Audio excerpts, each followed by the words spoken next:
At the end of the day, it's not about what you have or even what you've accomplished. It's about what you've done with those accomplishments. It's about who you've lifted up, who you've made better. It's about what you've given back. Denzel Washington. Welcome to Inspire Vision. Our sole purpose is to elevate the lives of others and to inspire you to do the same. Marita, welcome to the show. Thank you so much. It's a treat to be with you again. I love that we get to follow up from our previous podcast. Yeah, it's always nice. So many times we get into a topic and we're going and realizing we're out of time, and there's so much more that we want to talk about. So just update the audience again, who you are, a little bit about your background, the book that you wrote, not getting into the book itself, and then also share with the audience, kind of update them and help them to remember what we have been talking about.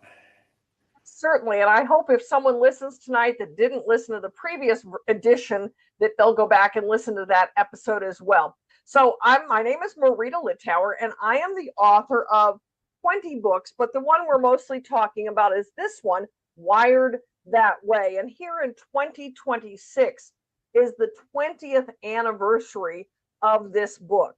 And basically, this book deals with how we are wired, specifically having to do with personality types. And throughout this book, we address the 4 basic personality types and how they impact our own lives, but especially how they impact our relationships with others, because that's the real key thing that I find that is different from the approach that I take to this general topic, this general body of work, from what some others might be familiar with out there. Okay, good. And talk a little bit about what did we talk about last time? Just kind of update the audience on that.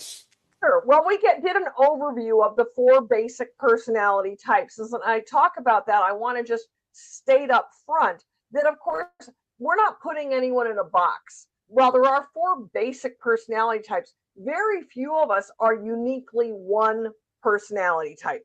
Most of us have a variation of personality types, and it's much like a color wheel. We may have a certain ratio of one and a little bit of another, or we may be closer to 50-50. But once you understand the general concepts, you understand what your personality type is, and then you begin to be able to identify the personality type of other people. You can adjust your approach to them. You can adjust your expectations of them, and you can ultimately meet their emotional needs, which is one of the key things we did not get to talk about in our previous episode. Okay, and so let's get into that a little bit. And I know that you have some very specific names for your different personalities. I use an entirely different concept. But it's the same thing. It's the same thing. Yes. I think a lot of people are more familiar with the DISC, the DISC. Yes. Yours are for the D. It's one of the other major popular systems. Yeah. But anyway, so as we talk about that, let's talk about what seems to be, in your opinion and your experience, what are the major issues in a relationship that cause conflict and misunderstanding and sometimes a tremendous amount of frustration? I think one of the key things is that most of us were raised on what we called the golden rule, which says, do unto others as you would have them do unto you. Yet we acknowledge that there are people out there who are different from us. When I speak on this topic, I always start by asking my audience, how many of you have noticed there are people out there who are different from you? And they all, of course, raise their hands. And I say, how many of you live with, work with, or used to live with that person who's different from you? And they all raise their hands. And then I ask, how often have you tried to change that person? And has it ever worked? And by now they're with me and they all respond, never. It's never worked. That we may try to change those people to make them more like us, but they are wired that way. They are hardwired. That personality comes with us inborn. And in fact, again, when I'm dealing with an audience and I usually speak to women's groups because, of course, I'm a female.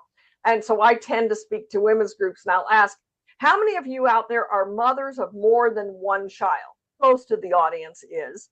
And I'll say, could you tell in the womb that child number 2 was different from child number 1? And they all respond, yes, they could tell. You can bring up 2 children in the same household with the same parents, perhaps the same bedroom and the same clothes, and yet they come out to be very different people. So they come out different. And, you talk about the fact that they come out wired differently. Why do you think that is? Well, I think that's the way God made us. The world would be very boring if we were all identical and the same. And we have different skills. We have different strengths, and that makes us good in one area where another person is good in a different area. And I mentioned at the beginning of that segment there that we were raised on what we call the golden rule. And that applies here in that while we acknowledge people are different, we don't stop to think about how they're different and what we need to do differently. And so because I'm a certain way, do unto others as you would have them do unto you, I tend to give people what I want. And what I want is different from what they want based on their basic personality. And so you asked me, what do you think is the biggest problem in relationships today? And that's what I think is the biggest problem in close relationships. I'm not talking about the United States versus Iran or whatever, that kind of relationship. I'm talking about relationships with people that we care enough about to step outside of who we are and look at what is it that this person needs from me. Because I want to have a good relationship with my spouse. I want to have a good relationship with my friends. I want to have a good relationship with the people I work with. Those people who are in my world, I want to have a good relationship with them.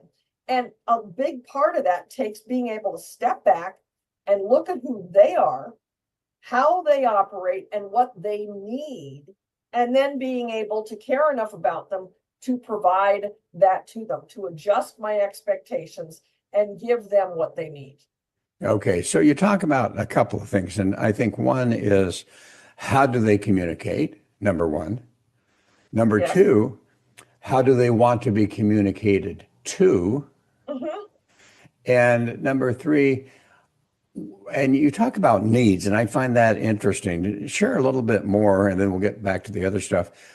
When you talk about needs, what are you talking about? I mean, we all have needs, and some are very similar, but what are the differentials in personalities relative to the needs that they have, at least in your experience?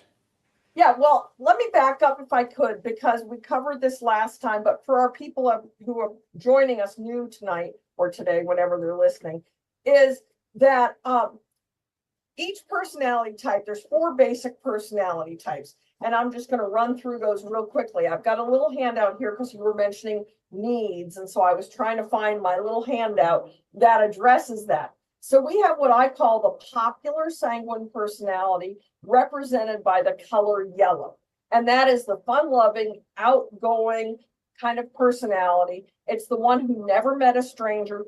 But along with that, some of the corresponding weaknesses tend to be disorganization, lack of scheduling, talking too loud, not being aware of others in the conversation, and monopolizing the conversation. So that's what we call the popular sanguine personality. And let me just mention that word sanguine, that you go, huh? What is she talking about? That's a Greek word that was created or originated by the great Greek thinker Hippocrates more than 2,000 years ago, when he first observed that people were different. And he's really the father of these concepts. Over the years, they've been added to and modernized, but he's really the father of them. And so the funny sounding word is one of those Greek words that Hippocrates came up with. Because that doesn't mean anything to most people, I've added to it a modern day adjective such as popular, and I add to it a color. And as I always tell people, you mentioned, Doug, you're familiar more with DISC. That's fine. I tell people it's not about labels, it's about relationships. So if you're familiar with a different system as I go along, just kind of translate as we go. So I like to start with the popular sanguine. Then I go to the opposite, which is the perfect melancholy personality represented by the color blue, because that's the person who is deep, thoughtful, introspective. They tend to be a perfectionist. As a negative of that, however, they tend to expect perfectionism from other people, and they don't, if they're not wired that way, they're not going to be that. Therefore, they tend to be disappointed in relationships more easily, and they tend to be moody and depressed more than any of the other kinds of personalities. Next, we'll go to the powerful choleric, represented by the color red, and that's the strong, driven, goal-oriented kind of person, the natural boss of life. Now, on the flip side of that, they tend to be bossy, they tend to be judgmental, and because they've typically grown up being right, they have a very hard time apologizing when they're wrong. Opposite of that, represented by the color green, is the peaceful, phlegmatic personality, and that's the watcher of life. That's the person who's in the background. It's the one, if you said to them, would you like coffee or tea? They're going to say, it doesn't matter, whichever is easiest. And truly, they don't really care. Now, this person, the peaceful phlegmatic, on the rare occasions that they voice an opinion, you better pay attention. Because when they do voice an opinion, they mean it strongly. And some people, as a result, think they can be very, very stubborn, which confuses people sometimes in watching them, with the peaceful phlegmatic green being stubborn and the powerful colored red being controlling. But when you understand where it's coming from, it makes sense. Okay, so let's also define for people, because I know a lot of people are aware of left brain, right brain, extrovert, introvert. Yes. Are you able to take those and kind of share what those are? Yeah, basically the top two are the extrovert, and they're also the hot personalities, and that's why they are the hot colors. The bottom two are the introverts, and hence the cool colors. They prefer to stay in the background. These people prefer to be out front in charge. Over here on this side, the yellow and the green, the peaceful phlegmatic, and the popular sanguine tend to be the more creative types. Although, again, this is sometimes confusing for people, because both the popular sanguine and the perfect melancholy can be very creative. It's different. They can be artistic and musical. The perfect melancholy tends to be musical, more like mastering the craft. They want to learn the piece perfectly, where the popular sanguine wings it more.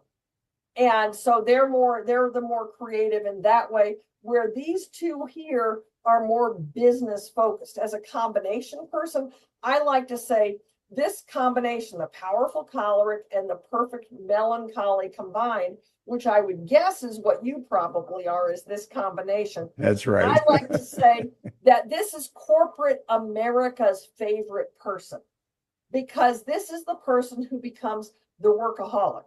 This is the person who can take charge of a project and go forth with it and do it really well. Where this combination, I like to say, is everyone's favorite person, because they have the fun-loving nature and the easygoing nature, which makes them a good friend, but not so much a great worker. Okay, so you talk about needs now. What do you define by needs, and how is that yellow? What are their needs versus the red? The perfect melancholy, which is the opposite. Yeah. So the popular sanguine has emotional needs that come prepackaged, and we need attention and approval. That's part of why we dress like we do, because we want to be noticed. We want people to see that we're there, and we also want people to love us, hug us, kiss us, touch us, and tell us that we are wonderful. We don't necessarily want to have done anything to get that approval, but we just want to be loved, hugged, kissed, and touched. Now, the perfect melancholy, on the opposite of that, the perfect melancholy needs sensitivity and space. So the perfect melancholy, and we haven't gotten to this part yet, but it's appropriate to mention now, we tend to marry someone who is opposite from us. and we may or may not marry, but in a long-term relationship, we tend to naturally be attracted to someone who's opposite from us because we see in that person, even though it maybe isn't conscious, but we see in that person something we know we are lacking in ourselves. So for me, being the popular sanguine, I'm the top two, but I'm a little more the popular sanguine, depending on the role that I'm playing. But where I am in life is what I mean by the role I'm playing. But I'm married to someone who is perfect melancholy. He's a CPA. He's quiet. Well, he gives me a lot of one-word answers. And I talk to him, he says, I'm a man of few words. And it's like, yeah, I know that. But could you just tell me I did a good job? And so we tend to have an opposite because inherent in the perfect melancholy. And again, this is not always a conscious thought until someone hears someone like me talk about it and they go, oh, yeah. But the perfect melancholy, they expect perfection.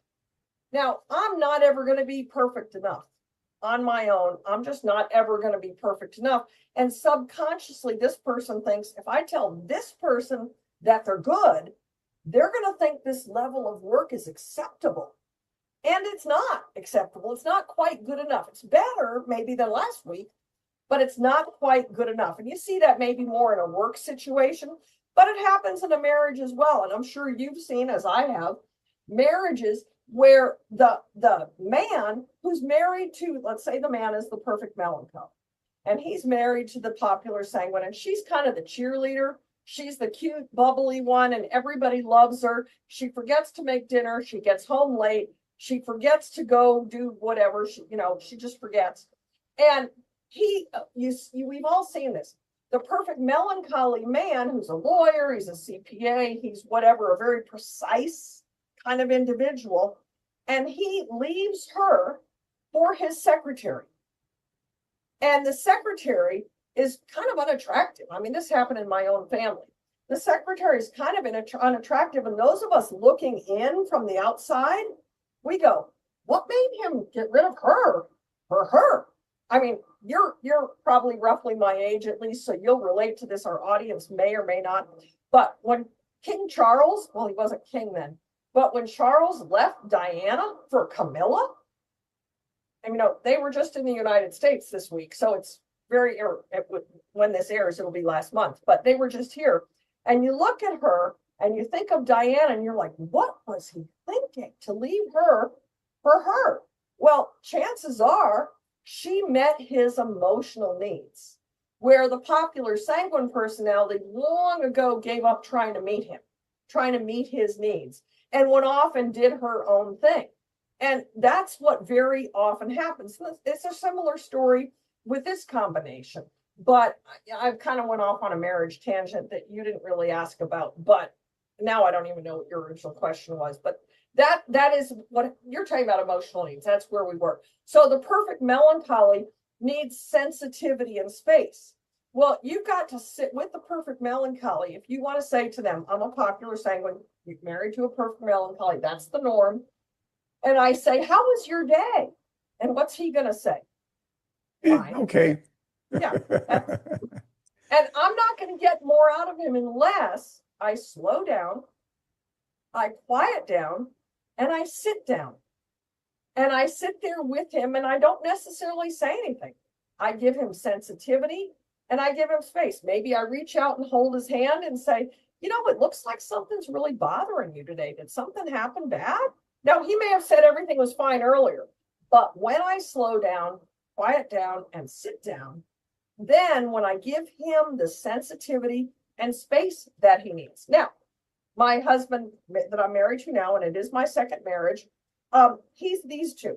He's a CPA, but he's also the low-key background. And I have for years in my speeches been telling people, if you're married to a peaceful phlegmatic, he needs respect and a feeling of self-worth.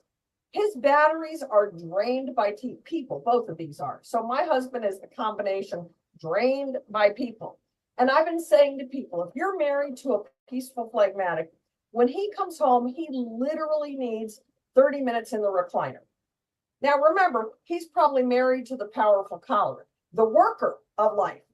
And if they don't understand this, when he walks in the door, she's going to say to him, I need you to take out the trash. Johnny needs help with his homework, and so forth, whatever the story might be. And he's going to feel overwhelmed because he needs that 30 minutes in the recliner to recharge his batteries. One day, I was going to go speak on this topic early in my husband's and I marriage. Not early. We've been married 11 and a half years now, but fairly early in our marriage. And I was going to go speak on this topic. And before I was going to go speak on it, he said to me, and I'm his third wife, he's my second husband. He said to me, you are the first wife who has ever understood me. Now, to me, that's relationship gold. That's what this whole thing is about, because I understood that he needs to sit in the recliner. And fortunately, he's a very good man. He's responsible. He mows the lawn when it needs to be mowed. I don't have to nag him, things like that. But this is where relationships have problems, because unless we understand the needs that come prepackaged with that person, we tend to give them what we want rather than what they want. I know that was a really long answer, but I hope it answered your question. Well, and I think that's so important to understand, and I appreciate you going that far, because it's fascinating. As you said, initially we will be attracted to someone who is opposite of us. When that doesn't work, then we get attracted to someone who's similar to us.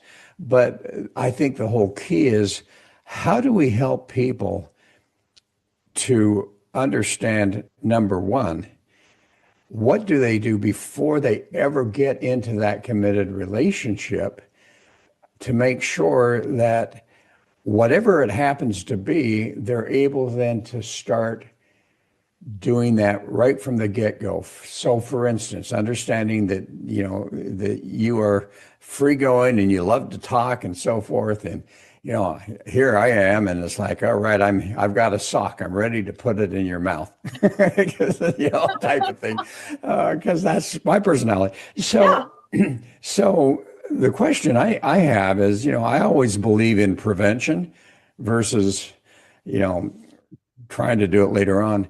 So Yes. What would you recommend to people, whether at whatever age, that are starting to get into a relationship? What would you suggest be some of the key elements that they consider and that they actually do to make sure that whatever that happens to be, because they can be wonderful either way as long as you're figuring it out, what would you suggest people start with? How do they start to do this in a way that once they get into that committed relationship, they have a higher confidence of it working? Well, read my book. I mean, that's the simple answer, but I know that's not the answer you really want. But let me give you a little example. Okay, going back to my little chart here. Okay. So the relationships that work the most easily, and I have a whole chapter on this in the book, are those that have one square in common. Now, this doesn't guarantee success, but what I mean by that is I mentioned I'm these two. If I'm married to someone who is this, which I'm not, but if I'm married to someone who's this, we have the go square in common. We both have the part of our personality that wants to go and do and accomplish and check things off the list, that goal orientation. If someone has this combination and this combination, one spouse is the popular, sanguine, perfect, and peaceful, phlegmatic. The other is the popular, sanguine, powerful, choleric. They have the fun, loving side in common. Does that make sense to you? It does, yeah. Okay, the hardest combination to make work is what my husband now and I have, which is when one person is the top two and the other is the bottom two, because I'm like tightly wound. I'm turbocharged because both parts of me are the extrovert. Both parts of me are the hot personality. So when I say go, go, go, my husband, who's these two, says no, no, no. Just a week or so ago, he said to me, do we have to do something every night? And honestly, we had nothing going on for 4 nights. But in his mind, wants to stay home, low key, introverted.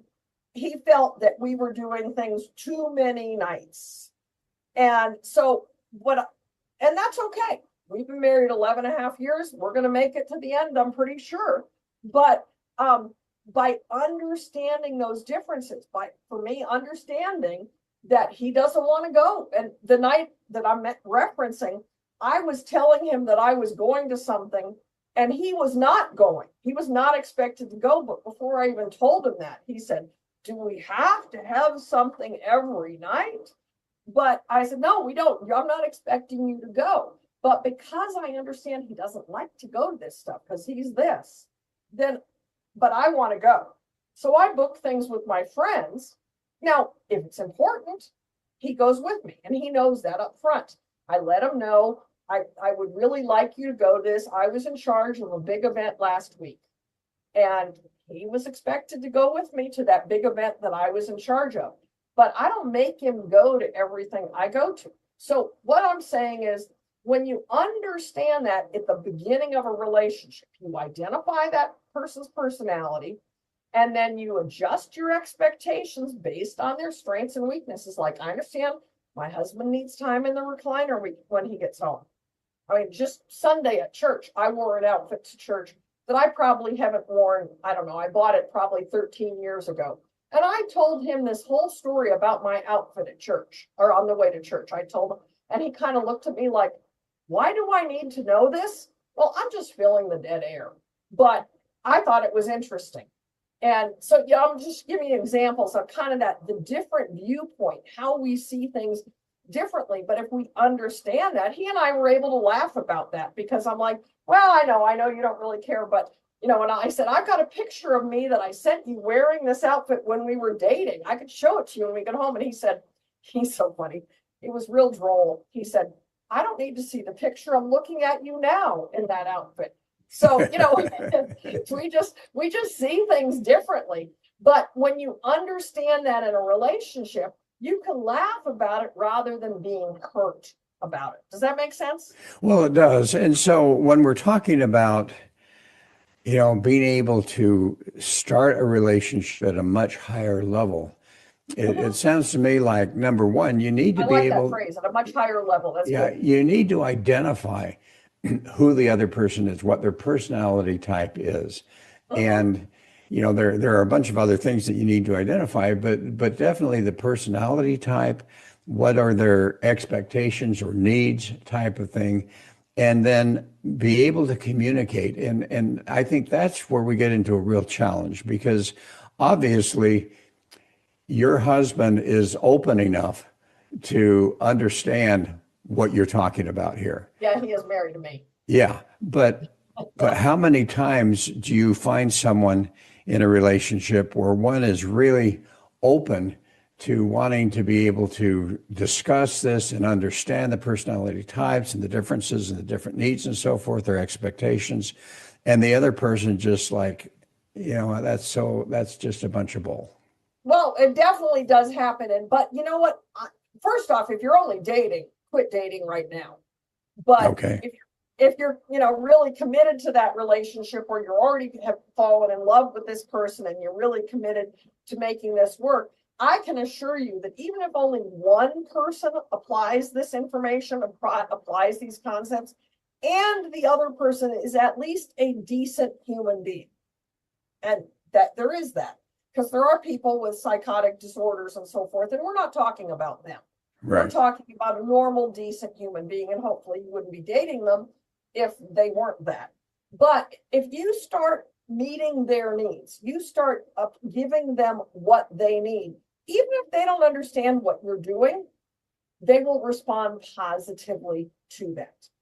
But let me back up if I can, Doug, because I like to talk about, and I don't think we talked about this last time on our last episode, the visual clues. And this is important for dating, because if you're dating someone in the very beginning, especially, it may be difficult to go up to them and say, excuse me, would you take this personality profile so I can figure you out?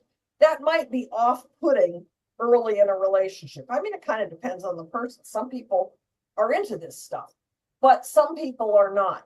But if you know what to watch for, and I mean body language, clothing, personal space, their car, and so forth, you can almost more accurately identify someone's personality than if you have them take a profile. Because for a lot of people, they have a lot of baggage tied up in who they think they are. There's what their parents wanted them to be, what their teachers wanted them to be, what their spouses want them to be, what their bosses want them to be. And by the time you get someone who's in their 40s or 50s, they don't really have a real clue who they are. But if you watch them day in and day out, and you see them at their best, and you see them at their worst, you often can identify someone's personality type without having them have to take a personality profile. And then once you understand that, then you begin to look at the strengths and the weaknesses of each personality type and decide, can I live with this? Is this something that I can live with? And, love overshadows all of that. And then we make that effort to meet the emotional needs as we talked about earlier.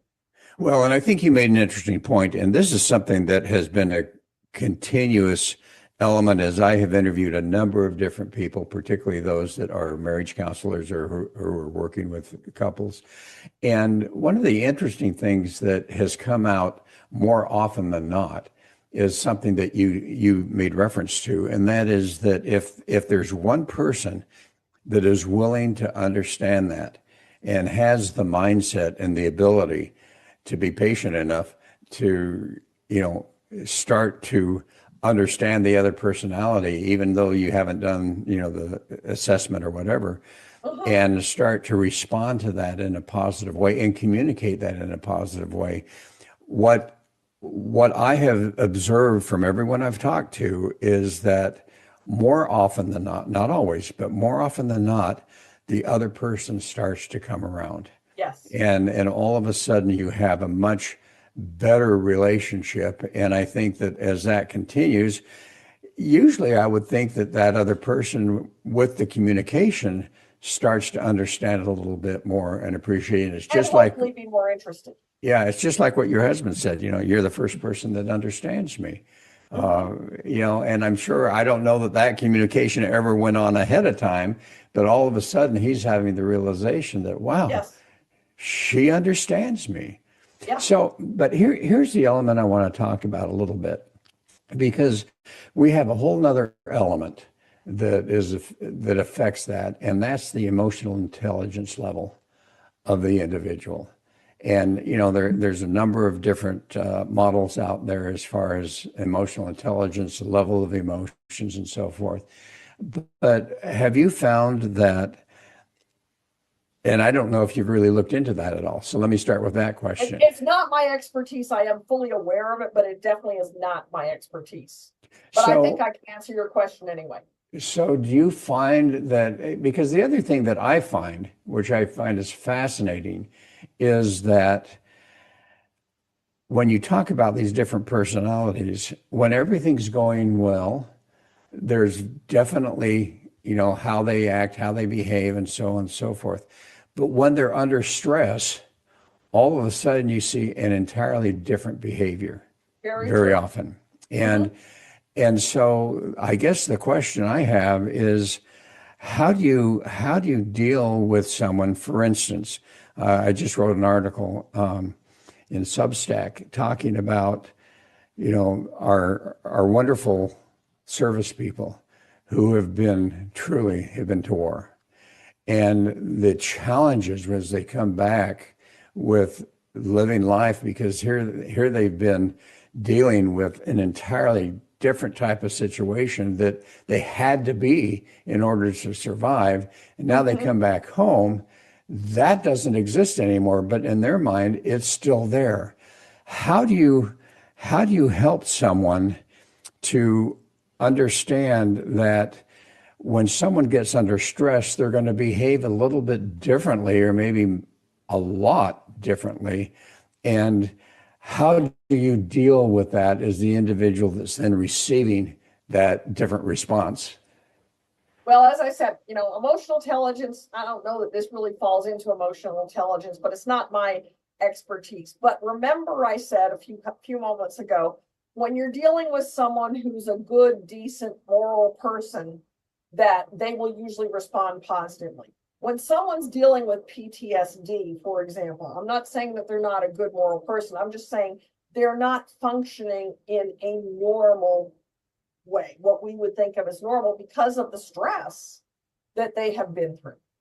So, but what I want to address is not that level of stress. No, and I don't want to address that level either, because Yeah, 'cause what I'm talking about is there are those that, depending on where they work, or their profession, or their childhood experiences, or whatever that happens to be, or even the people that they tend to be around, or even social media and the effect that that's having on them, all of a sudden you see an entirely different level of emotion that is not necessarily equated to that personality type.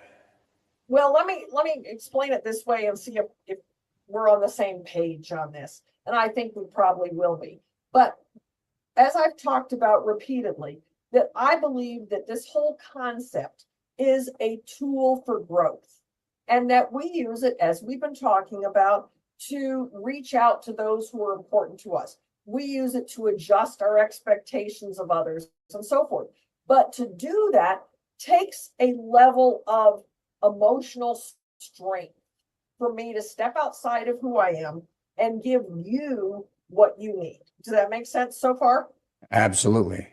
So, but if I'm under a lot of stress, I don't have the emotional energy to step outside of who I am and give you what you need.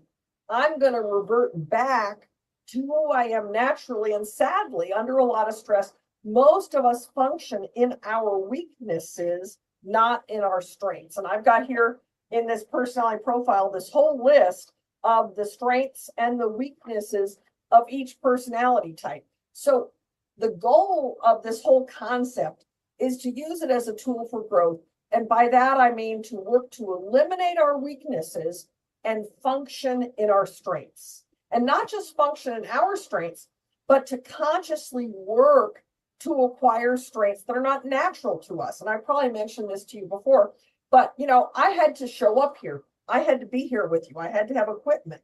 I had to get organized to do that. That's not natural to me. And occasionally I do forget. It does happen, but very seldom, because I really worked to gain strengths that are not natural to me. But again, I've had to work at that. It takes emotional energy to do that. And if I'm highly stressed, I don't have the energy to be nice to you, for example. I don't have the energy to do those things that are not natural to me. And I think there's two keys that I get from what you just said. Number one, if we don't have that emotional strength at that point in time, if we're under stress and so we're moving into that different personality type of situation, I think, first of all, we need to be able to have the type of communication that we can say, hey, I am under stress. You're seeing this behavior. Just understand. It has nothing to do with you. It has everything to do with me. Just give me some time here. And I think that becomes so important to be able to communicate that. The other thing that you mentioned is, because yes, we, depending on our personality types and combinations thereof, we will behave. We have those weaknesses. I always say that, if we go beyond the strength, all of a sudden it becomes a weakness if we push too hard. And to understand that as we observe in our spouse or our partner or our dear friend, all of a sudden we're seeing those weaknesses come out. We consciously can be aware that, hey, they're under stress. And that can be a sign of stress. Yeah, something's going on there, and they may or may not, depending on their personality, want to talk about it, but we can certainly be there for them emotionally. And I think that becomes so key. So, I agree. This has been a great second communication. I love it, because I think we've gotten into some other things that we missed the first time. Yeah. So as we close, what would be that message today that you'd like to share with the audience?